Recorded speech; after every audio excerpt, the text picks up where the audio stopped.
Boa noite, meus irmãos, que a graça e a paz do Senhor Jesus esteja com todos nós. É uma alegria enorme estarmos na presença de Deus nesta noite, para juntos nós o adorarmos, nós o engrandecermos e sermos abençoados, instruídos pela sua maravilhosa palavra. Louvamos a Deus por tudo que Ele realizou nesses últimos 3 dias, aqui em nossa igreja. Como o evangelista Josinaldo disse ao início do culto, o templo está ornamentado devido à escola bíblica de férias que nós tivemos desde a última sexta-feira, e hoje pela manhã teve o encerramento da mesma, e foi uma bênção para a glória do nome de Jesus, e eu rendo graças ao nosso Deus por tudo que Ele realizou. Eu disse, não, deixa a decoração, porque a gente tem que aproveitar ela até o último minuto. Ela ficou muito bonita. A igreja gostou? Diga amém. Amém. Pronto, mas não se acostume não que ela vai embora, tá certo? Né? Domingo que vem já não está aqui não. Louvado seja Deus por isso. Também, irmãos, esse culto é oferecido em ações de graças ao Senhor pela vida do nosso irmão Jefferson, né? Não é o Jefferson Paulino, é o outro Jefferson. Hoje Deus concedeu um grande livramento a ele, né? Ele é policial, e em uma perseguição a viatura sofreu um acidente, foi perca total, mas graças a Deus nosso irmão e as pessoas que o acompanhavam só tiveram pequenas escoriações. Louvado seja o Senhor por isso. Irmãos, vamos abrir as Escrituras na Epístola aos Hebreus. Nós vamos fazer a leitura nesta noite, no primeiro capítulo, do verso 5 até o verso de número 14. Hebreus, capítulo 1, do verso 5 ao verso 14. Conforme você localizar o texto, se você puder, eu convido a se pôr de pé em reverência à palavra de Deus. Você que visita-nos pela primeira vez, nós iniciamos no domingo passado uma nova série de exposições bíblicas na carta aos Hebreus. Você pode visitar o...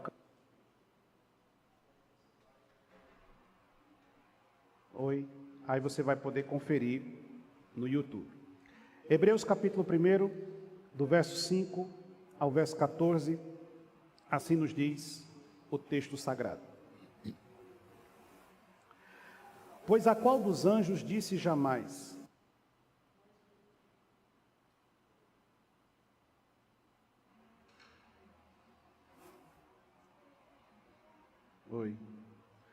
Tu és o meu filho, e hoje te gerei. E outra vez eu te serei pai, e ele me será filho. E novamente, ao introduzir o primogênito no mundo, diz: e todos os anjos de Deus o adorem. Ainda quanto aos anjos diz: aquele que a seus anjos faz ventos, e aos seus ministros labaredas de fogo. Mas acerca do Filho: o teu trono, ó Deus, é para todo sempre, e cetro de equidade é o cetro do seu reino. Amaste a justiça e odiastes a iniquidade. Por isso Deus, o teu Deus, te ungiu com óleo e de alegria como a nenhum dos teus companheiros. Ainda, no princípio, Senhor, lançaste os fundamentos da terra, e os céus são obras das tuas mãos. Eles perecerão, tu, porém, permaneces. Sim, todos eles envelhecerão. Qual veste, também qual manto os enrolarás, e como vestes serão igualmente mudados. Tu, porém, és o mesmo, e os teus anos jamais terão fim. Ora, a qual dos anjos jamais disse: assenta-te à minha direita, até que eu ponha os teus inimigos por estrado dos teus pés? Não são todos eles espíritos ministradores, enviados para serviço a favor dos que hão de herdar a salvação? Que o Senhor nos abençoe com a sua gloriosa palavra. Curve sua fronte, feche seus olhos. Vamos buscar a iluminação do Espírito Santo.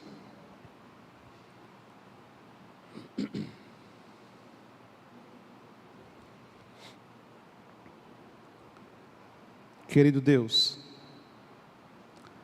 nossos corações estão alegres e nossas almas rejubilam diante do Senhor, por todos os grandes feitos que o Senhor tem realizado. Nós o adoramos e nós o bendizemos. E nesse instante nós temos diante de nós a sua palavra.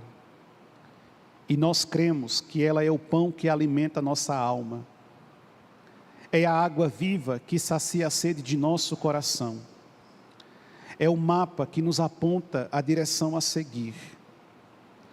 E é por isso que nesta noite, Santo Espírito do Senhor, nós precisamos, nós necessitamos, nós queremos ouvir a sua voz. E nós pedimos ao Senhor, fale conosco. Traga edificação à nossa vida. Console-nos, conforte-nos.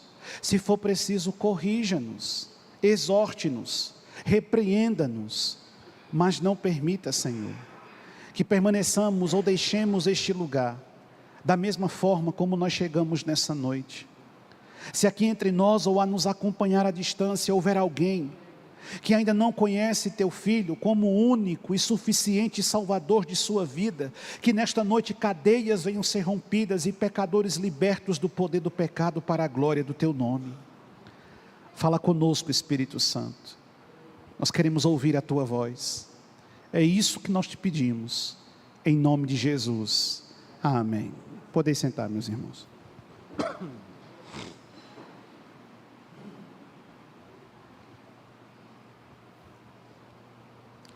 O Filho de Deus.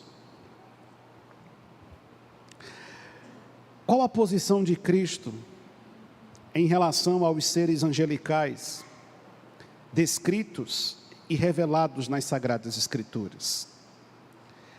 É a este tema que o autor aos Hebreus deseja discutir e pensar na segunda parte do seu primeiro capítulo.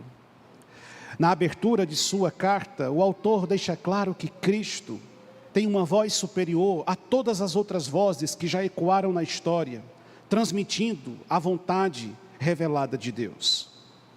A partir do versículo de número 5, o autor agora quer discutir a posição de Cristo em comparação aos outros seres angelicais ou às outras criaturas celestes reveladas e descritas na Escritura e que permeiam o imaginário cristão desde os tempos mais primordiais.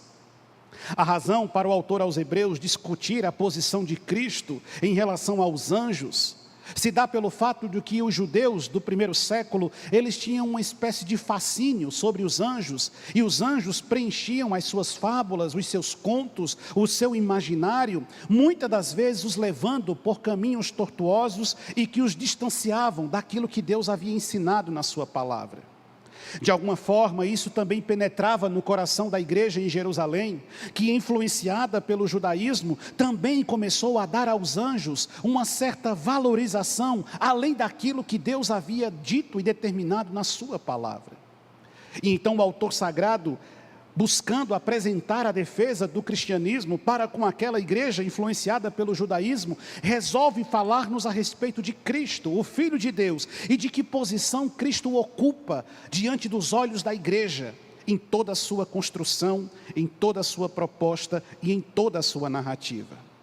O Filho de Deus, este é o tema central da segunda sessão do primeiro capítulo do autor aos Hebreus, quando ele irá nos fazer pensar a respeito de Jesus e de como Jesus ele deve ser compreendido pela igreja, deve ser temido pela igreja, deve ser aceito pela igreja e deve ser adorado unicamente pela igreja.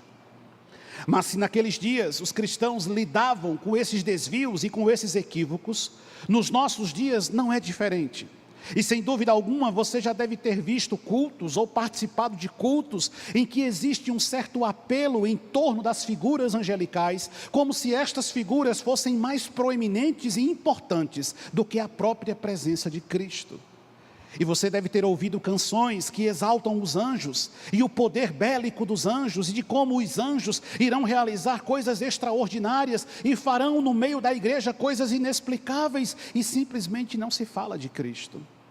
E você já deve ter ouvido pregações que exaltam a figura dos anjos e de como os anjos virão em seu favor e lutarão por você e batalharão por você e vencerão as batalhas por você. E você deve ter aprendido na sua infância que você tem um anjo exclusivamente para você, que você chama de anjo da guarda. E talvez você até já orou para esse anjo, rezou para esse anjo, conversou com esse anjo e gastou horas antes de dormir falando com esse anjo, porque você aprendeu que ele estava ali à sua inteira disposição para lhe proteger. Você deve ter visto cultos em que a imagem de anjos é apresentada e tida como necessária. E sim, os anjos vão permeando o imaginário dos cristãos, e nos nossos dias isso não é diferente. Em um misto de sincretismo religioso, nós vamos vendo cada vez mais comunidades, igrejas e cristãos cedendo a essas figuras angelicais em suas propostas distorcidas. E inconscientemente, ou conscientemente, estão pecando contra Deus, quebrando os princípios da sua palavra e destituindo o Filho do lugar em que o próprio Pai o colocou. Eu quero que você deixe a sua Bíblia aberta em Hebreus capítulo 1. E nós vamos percorrer do verso 5 até o verso 14 nesta noite, compreendendo a doutrina gloriosa do Filho de Deus. A primeira verdade que eu quero destacar está justamente nos 2 primeiros versículos que nós lemos. O verso número 5 e o verso número 6 nos diz: pois a qual dos anjos disse jamais, tu és meu filho, e hoje eu te gerei. E outra vez, eu lhe serei pai, e ele me será filho. E novamente, ao introduzir o primogênito, mais elevado no sentido original do termo, no mundo ele disse, e todos os anjos de Deus o adorem. A primeira verdade que nós vamos compreender aqui à luz das Escrituras, é que as criaturas jamais terão a dignidade do Criador. As criaturas nunca terão a mesma posição que o Criador. E o autor aos Hebreus começa logo dizendo o seguinte: em que momento, em toda a Escritura Sagrada e em toda a história, Deus disse a respeito de qualquer anjo que ele criou, tu és o meu filho, e eu te gerei.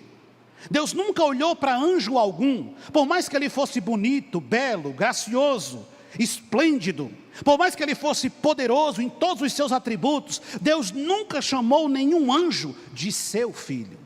E Deus nunca disse em nenhum momento da Escritura Sagrada, e você pode ler a Bíblia do Gênesis ao Apocalipse, e em nenhum momento Deus olhou para um anjo e disse, eu gerei você de mim. Esta afirmação foi feita apenas sobre uma pessoa. Esta afirmação foi feita apenas sobre um único ser. O único que ouviu da boca do Pai, tu és o meu filho, é o glorioso Senhor Jesus Cristo. A Escritura o descreve como Filho de Deus, e o autor aos Hebreus faz questão de descrevê-lo como aquele que é o primogênito, o primeiro. E a Escritura também irá o descrever como sendo o unigênito. Deus tem apenas um único filho, que ele gerou de si, e este filho se chama Jesus Cristo. Os anjos não são filhos de Deus. Nós não somos filhos de Deus. Nós fomos criados por Deus. Nós não temos a substância do Pai, mas o Filho foi gerado do Pai. O Filho traz a essência do Pai. O Filho traz consigo as características do Pai, porque o Filho nasceu e foi gerado do próprio Deus. Anjos não trazem o elemento divino do Criador. Homens não trazem o elemento eterno do Criador. Nós somos criaturas, mas pelo glorioso sacrifício de Cristo, fomos enxertados, inseridos, adotados na família de Deus, e por isso somos filhos de Deus. Mas Deus não fez você como filho dele. Você é criatura, você foi criado, e os anjos foram criados. Os anjos não são filhos, e Deus nunca disse a respeito de anjo nenhum, tu és o meu filho, e eu te gerei. Não, Deus diz isso apenas sobre Cristo.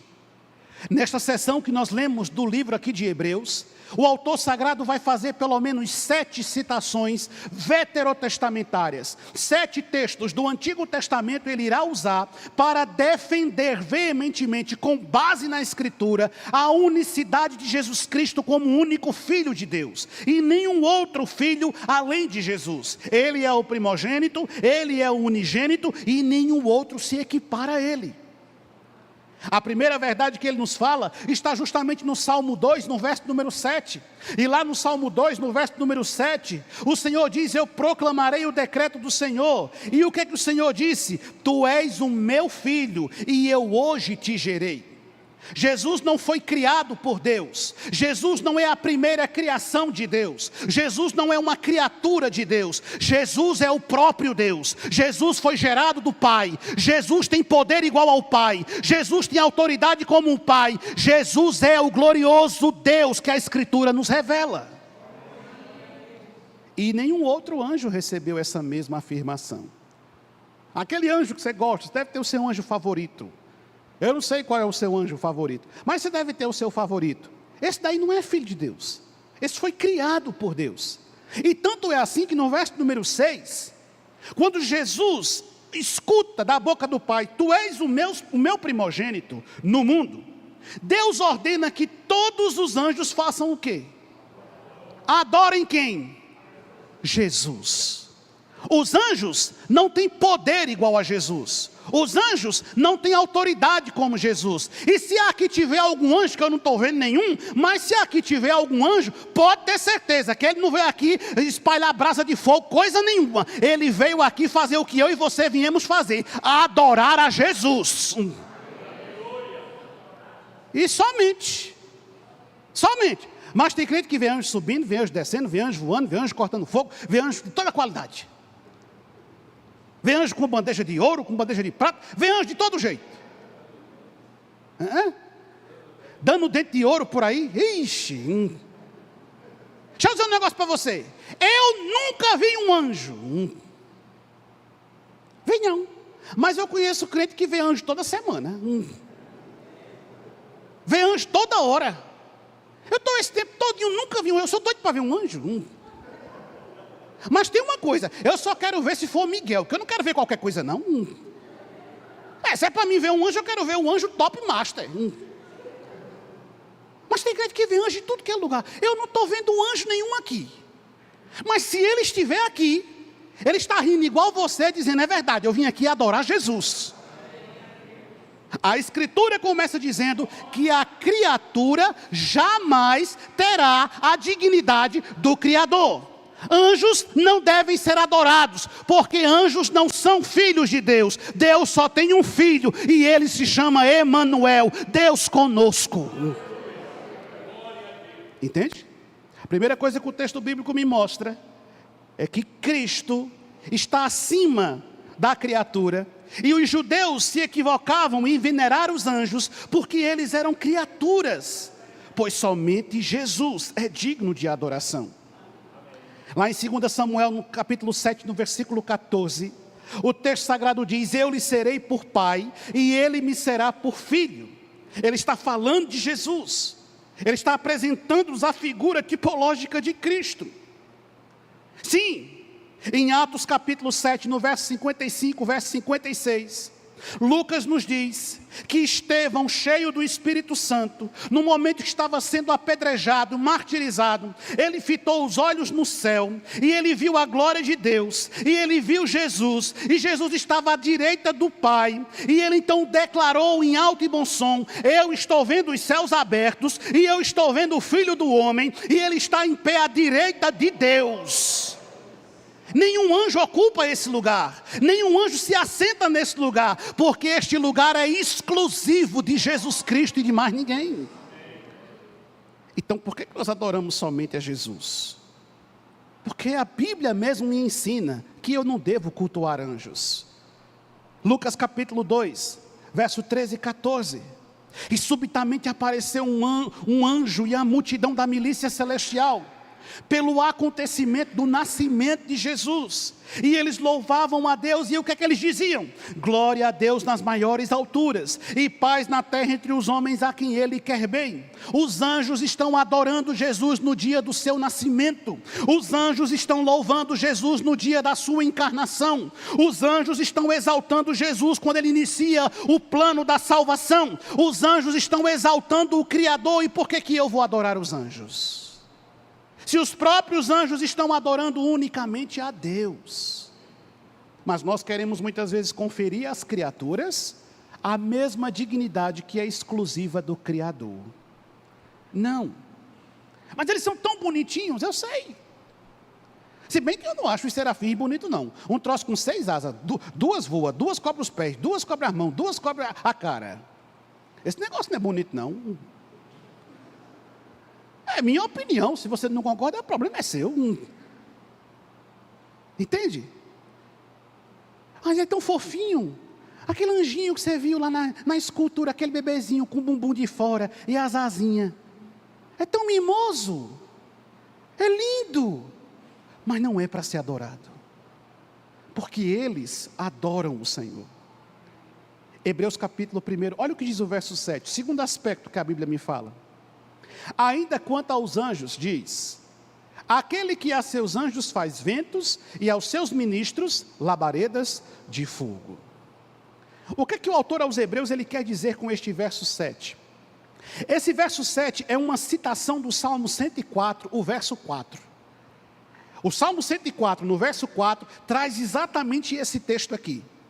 E o objetivo do autor aos Hebreus é nos mostrar o caráter mutável da criatura.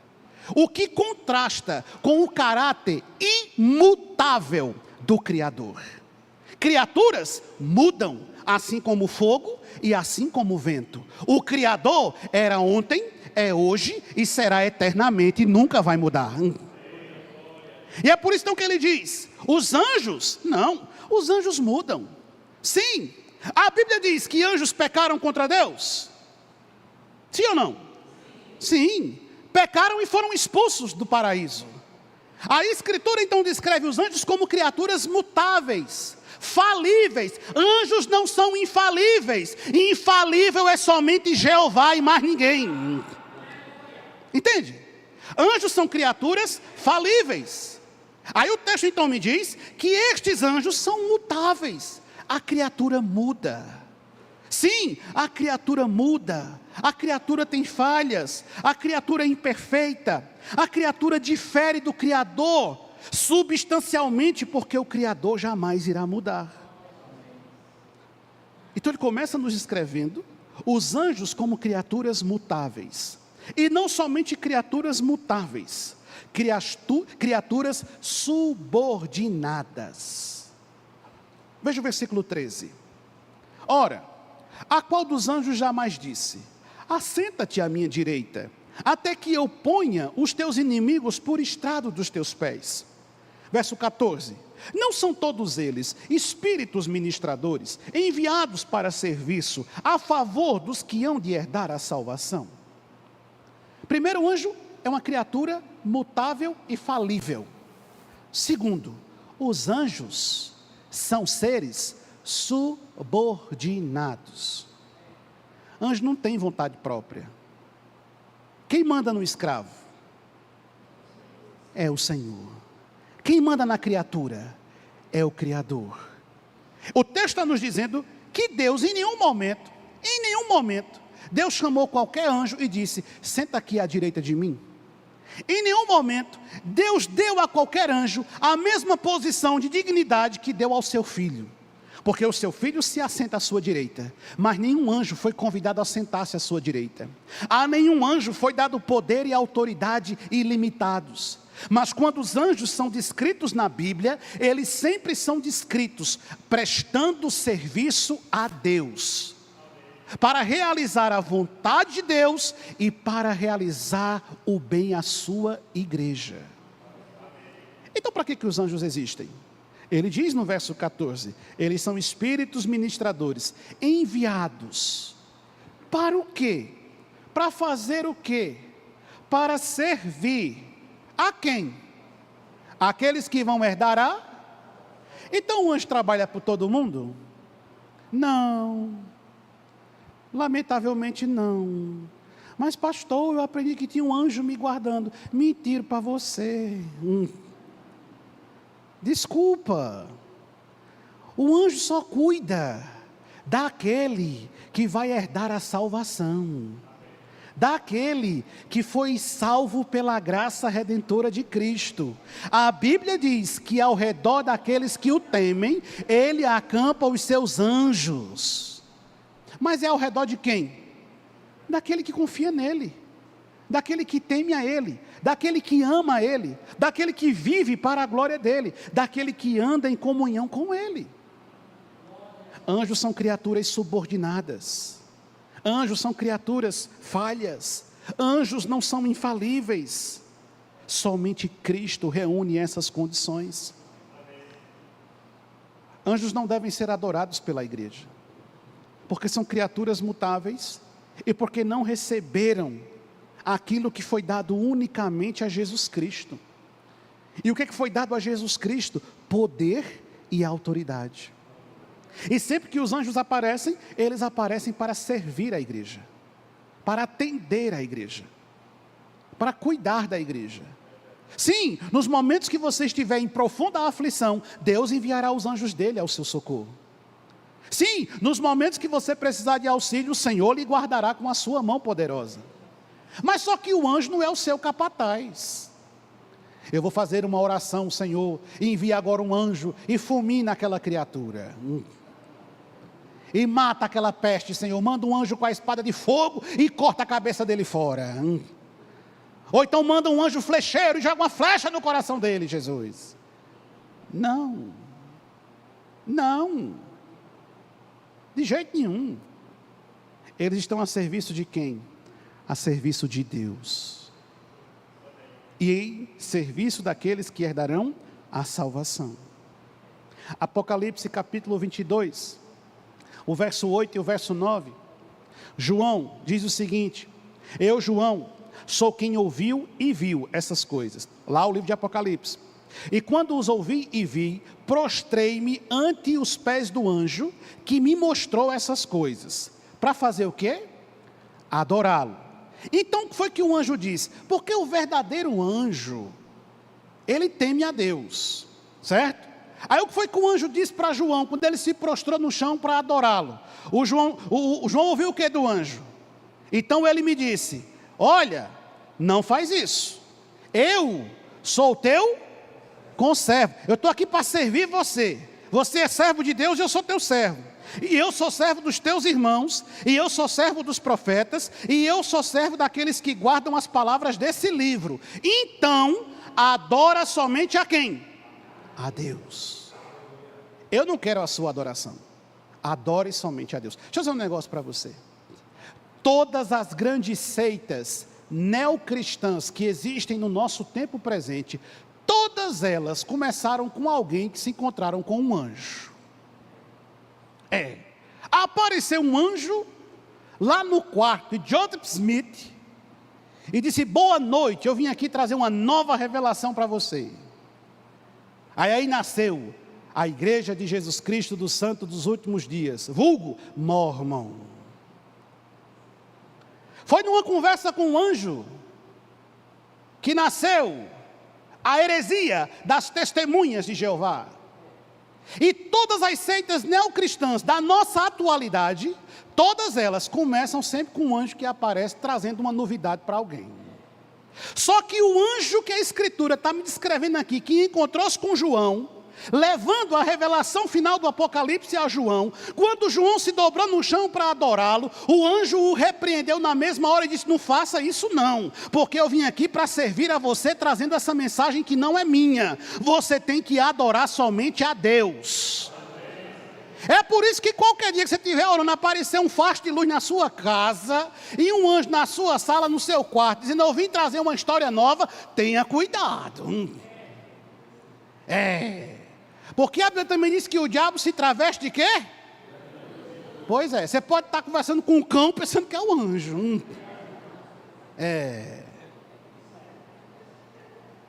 Meu irmão. Entende? Não tem necessidade de nenhuma nova história. Porque tudo que Deus quis dizer, Deus já disse aonde? Nessa palavra.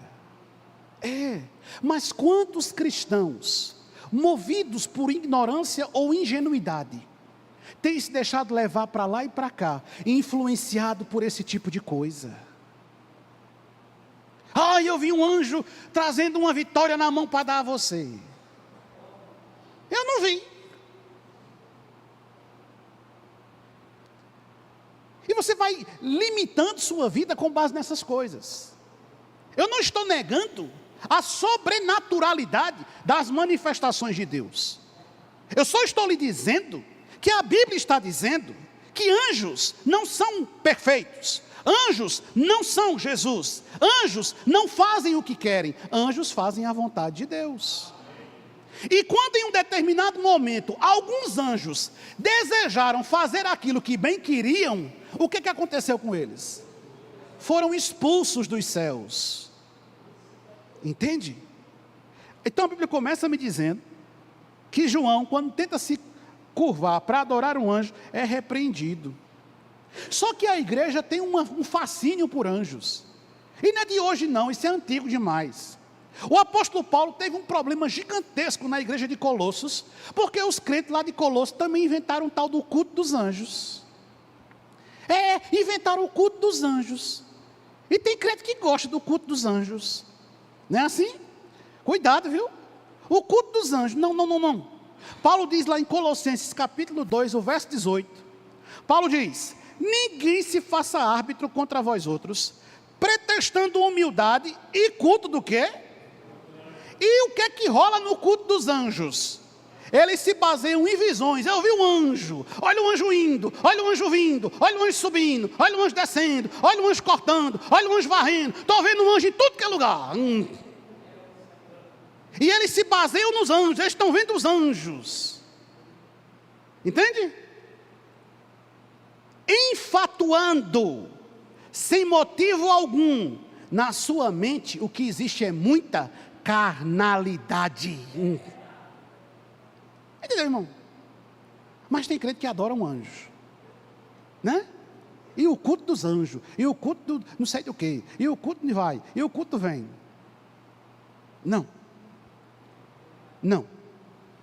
A Escritura diz que nós adoramos unicamente a Deus. E acabou. Então você não tem que ficar perseguindo o culto de anjos, para ver os anjos, para contemplar os anjos. Não. Você tem que vir ao culto, cultuar a Jesus, adorar a Jesus, exaltar a Jesus, e somente Jesus. Mas muitas vezes nós temos uma necessidade gigantesca de ver algum tipo de materialização de algo que nos traga um pouco mais de segurança emocional. Só que é exatamente esse o desafio da fé. Qual é o desafio da fé? É nós adorarmos o nosso Deus sem vermos imagem alguma dele. É nós servirmos o nosso Cristo sem nunca termos visto a sua face e o seu semblante. Mas ainda assim termos o nosso coração aquecido, por sabermos que por mais que agora não possamos contemplá-lo, um dia nós o veremos como ele é. Porque qualquer imagem que brote da imaginação mais fértil de qualquer artista, escultor, ela jamais será suficiente para revelar e descrever a verdadeira imagem gloriosa do Filho. Mas aí o povo lá de Corinto, lá de Colosso, estava atrás de anjos. E os crentes lá de Jerusalém também estavam tudo doido atrás de anjo. Procurando o anjo da vitória, o anjo da prosperidade, o anjo do descarrego, o anjo da cura, o anjo da família. E tudo que era anjo no portfólio do céu, esses crentes estavam buscando. E nos nossos dias não fica muito diferente, não. Mas a Bíblia então me mostra que anjos são criaturas mutáveis e são criaturas subordinadas, diferentes de Jesus, porque Jesus nunca mudou e nunca mudará. E diferente de Jesus, porque Jesus não é subordinado, Jesus é aquele que ordena, Jesus é aquele que manda, Jesus é aquele que determina, Jesus é aquele que diz vai para lá e ele tem que ir, vem para cá e ele vem. Jesus é aquele que exerce autoridade, poder e domínio sobre os anjos que estão nos céus, e não somente sobre os anjos que estão no céu. Jesus também tem autoridade, poder e domínio sobre os anjos caídos que estão no inferno. Jesus tem poder e autoridade e domínio sobre toda criatura que existe nesse universo. Jesus. É porque Jesus controla os anjos que estão no céu, e Jesus também controla os anjos que estão lá nos quintos dos infernos. Só que se tem crente que tem um fascínio absurdo por anjos, tem crente que vive morrendo de medo do cão. Aí tem medo de gato preto, sexta-feira 13, escada. Fica plantando um pé de arruda, comigo ninguém pode. tomando um banho de sal grosso, quando passa uma semana abrindo a boca. Isso é pressão baixa, procura o cardiologista. Ai, botaram uma olhada em mim, que conversa fiada. Crente que fica com medo de inveja, eu tenho medo de inveja de ninguém, de olho gordo. Olha com teu olho, o tamanho do meu olho. Eu tenho lá medo do teu olho gordo, eu furo teu olho com a graça de Jesus, rapaz. Mas fica nutrindo na sua cabeça essas bobagens. Lutero dizia, o diabo, ele não passa de um cachorro que está preso na coleira de Deus. Aí você fica com medo do cão. Por que você está com medo do inimigo? Não tenho medo dele não. Não tem por que ter medo dele. Ai, pastor, eu tenho medo dele. Ai, rogaram uma praga em mim. E agora? E agora o quê? Ai, botaram um troço na minha porta, costuraram um sapo com o meu nome lá dentro. Problema do sapo. Contra Israel não vale nenhum tipo de encantamento. A minha casa e a sua casa está debaixo do poderoso sangue de Jesus. Então você faz o que você quiser, você procura quem você quiser, você usa o que você quiser, vai perder seu tempo. Porque o Cristo que eu adoro controla os anjos que estão no céu e controla os demônios que estão na terra. É isso que a Bíblia diz. Mas não somente isso. Depois de colocar o anjo no seu devido lugar, o autor aos Hebreus deixa claro para os cristãos de Jerusalém: não tem que adorar anjos. Anjos são criaturas. Anjos estão a serviço de Deus e a serviço da igreja. Não existe culto para anjo. Não, deixa o anjo no canto dele. Agora ele começa a nos revelar qual é o objeto da nossa adoração e qual é o lugar que Jesus ocupa na igreja. Veja o que ele diz aí no verso 8 e 9. Volta um pouquinho. Hebreus capítulo 1. Mas acerca do filho, como é que ele diz lá atrás? Acerca dos anjos, ele nunca disse: tu és meu filho, eu te gerei, senta aqui à minha direita. Não, ele nunca disse. Mas acerca do filho, verso 8, o que é que Deus diz sobre o filho? O teu trono, ó Deus, é para todo sempre. É cetro de equidade, é o cetro do seu reino. Amaste a justiça, odiaste a iniquidade. Por isso Deus, o teu Deus, te ungiu com o óleo da alegria, como a nenhum dos teus companheiros. O autor aos Hebreus está citando o Salmo 45, do verso 6 até o verso 7. E por que ele escolhe o Salmo 45? Porque é o Salmo que fala do ungido do Senhor, aquele que passa a reinar e governar para todo sempre. Sim, uma promessa que é feita a Davi. A promessa que do trono de Davi não teria fim, e nele se assentaria aquele que reinaria para sempre. Ele está falando de Jesus. A Escritura então está nos descrevendo que Jesus Cristo ocupa um trono que anjo nenhum nunca sentou, um trono que criatura alguma jamais teve acesso. Jesus se assenta neste trono, e sob este trono ele exerce poderio e autoridade e governabilidade, e esse trono pertence a um governante que não terá fim. Então ele começa a mostrar para nós Jesus, e ele está mostrando aos judeus que a promessa que foi feita a Davi: o teu reinado jamais terá fim, não se cumpriu em Salomão, não se cumpriu em nenhum descendente que nasceu na casa caída e corrupta de Davi. Esta promessa se cumpre na raiz de Jessé, em Jesus Cristo. Se cumpre em Cristo, e Cristo traz a este trono um poderio que não tem fim. Jesus exerce governo sobre o mundo. E por que eu preciso redescobrir isso? Porque nos dias da primitiva igreja de Jerusalém, essa carta é escrita um pouco antes de Roma destruir Jerusalém, destruir o templo que foi aperfeiçoado por Herodes, e haver a diáspora dos judeus. Havia uma pressão que crescia sobre o povo de Israel, e as pessoas ficavam gemendo e temendo por causa dos maus homens que governavam sobre elas. E aí o autor aos Hebreus quer mostrar à primitiva igreja que os tronos do mundo, em sua grande maioria, sempre foram ocupados por homens perversos e maus. Sim, As nações sempre estiveram, na sua maioria, sendo dirigidas por pessoas iníquas, perversas, corruptas, caídas. As cortes da terra, em sua grande maioria, sempre estiveram sendo julgadas por homens perversos e juízes iníquos. Mas por que o meu coração não deve se abater? E o coração da igreja de Jerusalém também não tinha que se abater? Porque por mais que no trono da terra homens maus ocupem estes tronos, o trono do céu continua ocupado por Jesus Cristo. E Jesus continua no trono, exercendo poder, exercendo autoridade, exercendo domínio. E por que Jesus deve ser adorado? Ele tem poder e autoridade. Mas o verso 10 até o 12 nos revela um atributo que é unicamente de Cristo. Olha o que ele diz: ainda no princípio, Senhor, lançaste os fundamentos da terra. Os céus são obra das tuas mãos. Eles perecerão, os céus e a terra. Tu, porém, permanece. Sim, todos eles envelhecerão. Qual veste? Também como um manto tu os enrolará, e como veste serão igualmente trocados, mudados. Eles perdem a sua validade, o seu poder. Tu, porém, és o mesmo, e os teus anos jamais terão fim. O que é que ele está mostrando para nós aqui do verso 10 até o verso 12? Ele está nos mostrando a imutabilidade de Cristo, o eterno atributo de Cristo, este atributo incomunicável que somente Ele tem e nenhuma outra criatura possui.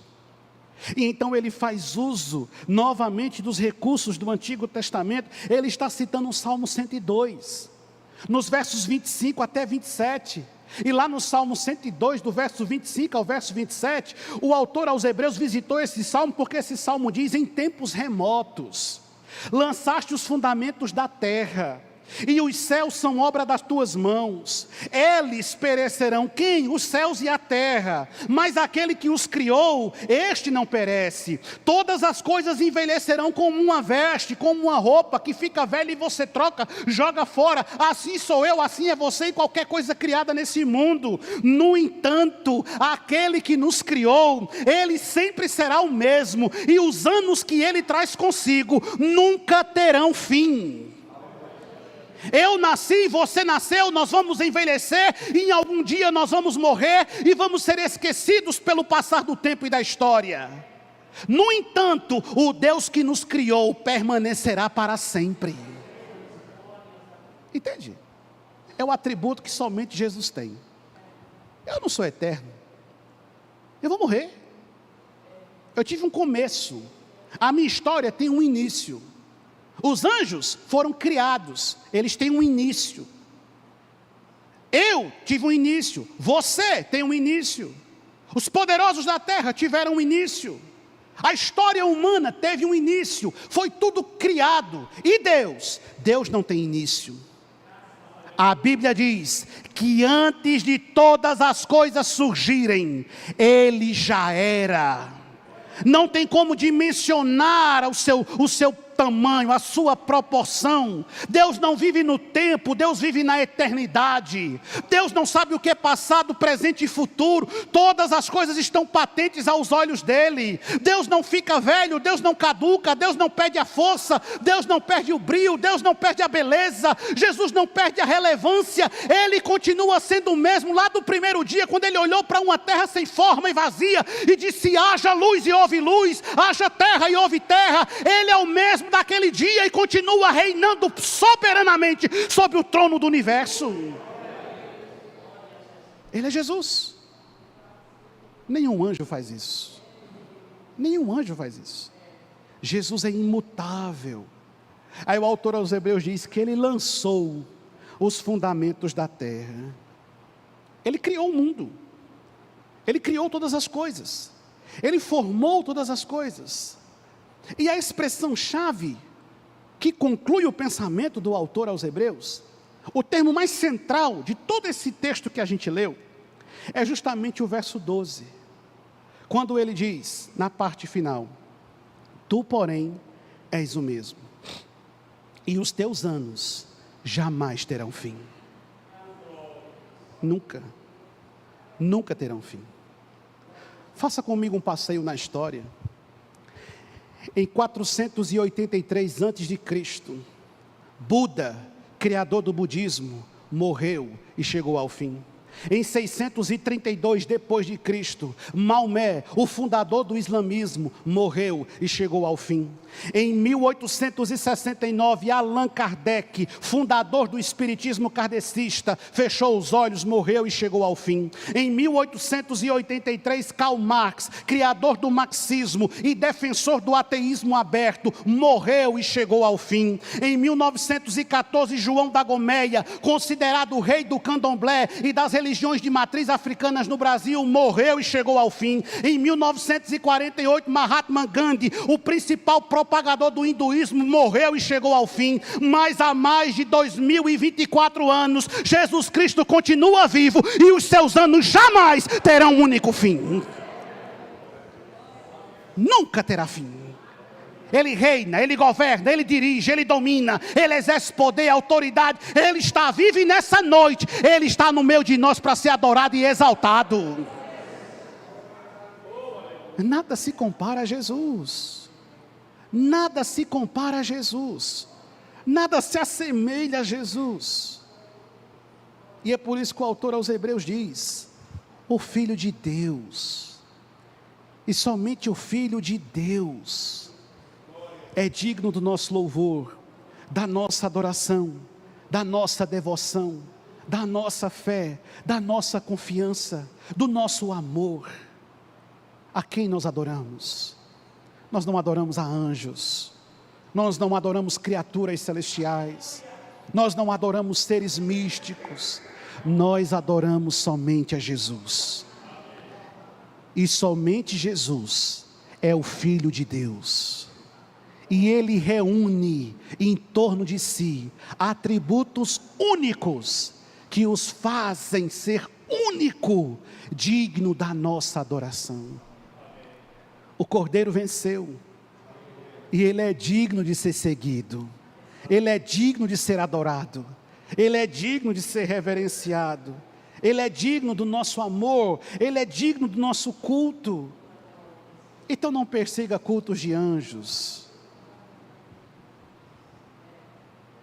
procure Jesus. Aquele hino antigo que diz: não creio, não creio em um Cristo vencido, que tem um semblante de dor, apático, vencido. Eu creio num Cristo de rosto alegre, que é vencedor.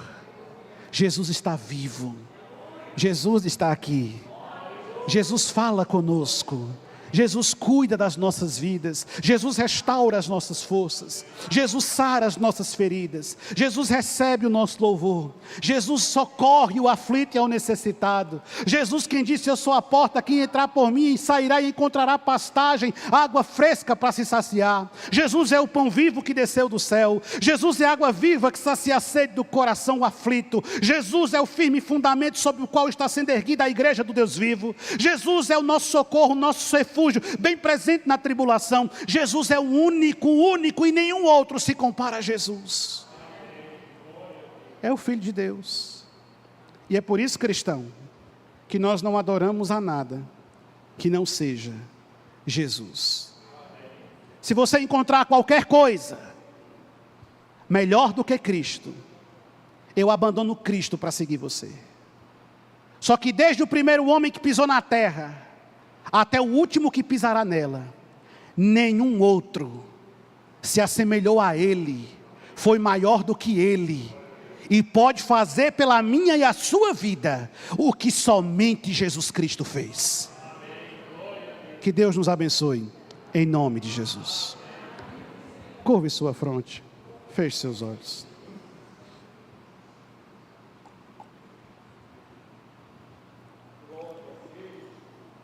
Querido Deus, nós te louvamos, Senhor. Nós te exaltamos nessa noite, porque ninguém é semelhante a Jesus. Ninguém se compara ao Senhor. Pai, muito obrigado pelo privilégio que é poder te conhecer. Muito obrigado, Senhor, porque tu nos alcançaste. E com a tua mão poderosa, tu nos resgatastes da escuridão. Muito obrigado, Senhor, porque em meio a um mundo cego pelo pecado, com a mente obscurecida pela transgressão, é maravilhoso contemplar a sua face. Senhor, tu és maior do que os anjos, tu és mais sublime do que o ser celestial mais lindo que possa existir, e é por isso que nós te adoramos, e é por isso que nós te exaltamos, é por isso que nós te bendizemos, pois tu és maravilhoso, tu és gracioso, tu és eterno, tu és lindo, tu és único. Obrigado, Senhor. Muito obrigado, Senhor. Obrigado pela salvação. Obrigado, Senhor, pela maravilhosa graça que tu estendeu às nossas vidas. Nós te amamos, Senhor. Perdoe-nos, se cegos pela nossa incredulidade, se vencidos pela nossa culpa e a nossa transgressão. Nos perdoe, Senhor, se levados pelas tendências enganosas desse tempo sombrio, nós cultuamos criaturas em lugar do Senhor.